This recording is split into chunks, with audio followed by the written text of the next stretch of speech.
Find the value of tan negative 690 degree. Now here angle is negative 690. And we know that trigonometric ratio of negative angle when tan negative theta means equal to negative tan theta.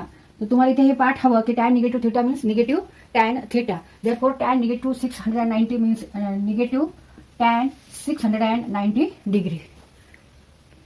इथे आपण 690 हे 720 वजा 30 किंवा 690 बरोबर 360 अधिक 330 याप्रमाणे हा angle लिहू शकतो. Means tan 690 degree equal to tan 720 degree minus 30 degree असं जरी घेतलं तरी चालतंय. नाहीतर tan 690 degree equal to tan 360 degree plus 330 degree ह्याप्रमाणे जरी घेतलं तरी चालेल. अँगल तुम्हाला जो सोपा वाटतो त्याप्रमाणे तुम्ही अँगल घ्यायचा आहे.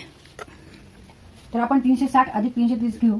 Negative tan 360 means 360 degree plus 330 degree याप्रमाणे आपण अँगल लिहिला आहे. तर इथे हा अँगल घ्यायची गरज नाही, फक्त आपल्याला 330 घ्यायचं आहे. Negative tan 330 degree. आता परत हा अँगल आपल्याला 2-3 पद्धतीने असं लिहिता येतो. म्हणजे इथे आपण हा अँगल परत 360 वजा 330 असा घेऊन सुद्धा 360 वजा 30 याप्रमाणे सुद्धा आपण अँगल लिहू शकतो. किंवा 270 अधिक 60 डिग्री 270 डिग्री प्लस 60 डिग्री किंवा 360 मायनस 30 डिग्री. तर तिथे आपण हा अँगल ह्या पद्धतीने घेऊ. 270 अधिक 60 equal to negative tan 270 degree minus 60 degree minus नाही तर प्लस होणार आहे. Plus negative tan 270 degree plus 60 degree 270 अधिक 60 बरोबर 330 म्हणजेच निगेटिव्ह tan 270 म्हणजे 3π/2 प्लस 60 डिग्री.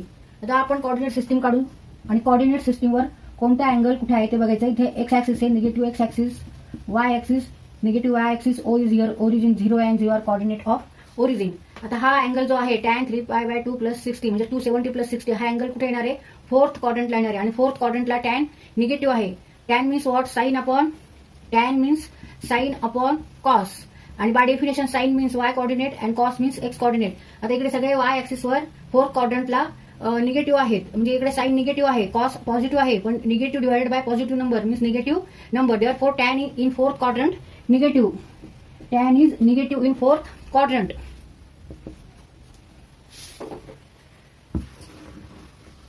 आता इथे आपल्याला फॉर्म्युला वापरायचा आहे.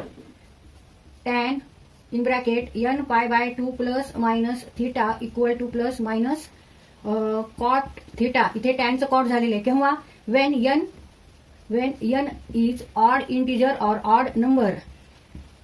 तर इथे n किती आहे? n बरोबर 3 आहे and 3 is odd integer, odd number, विषम संख्या.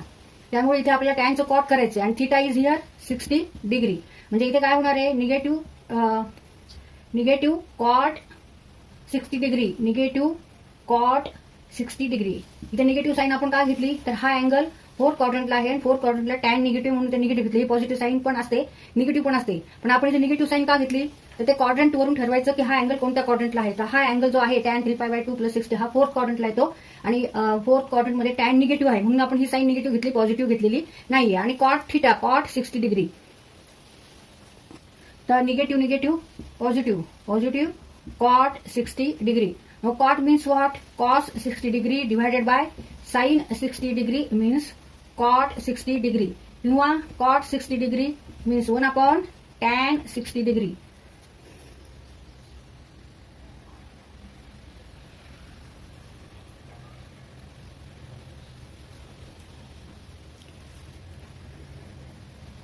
Cos 60 degree is 1 upon 2 and sin 60 is root 3 upon 2. इथे 2 कट होतील.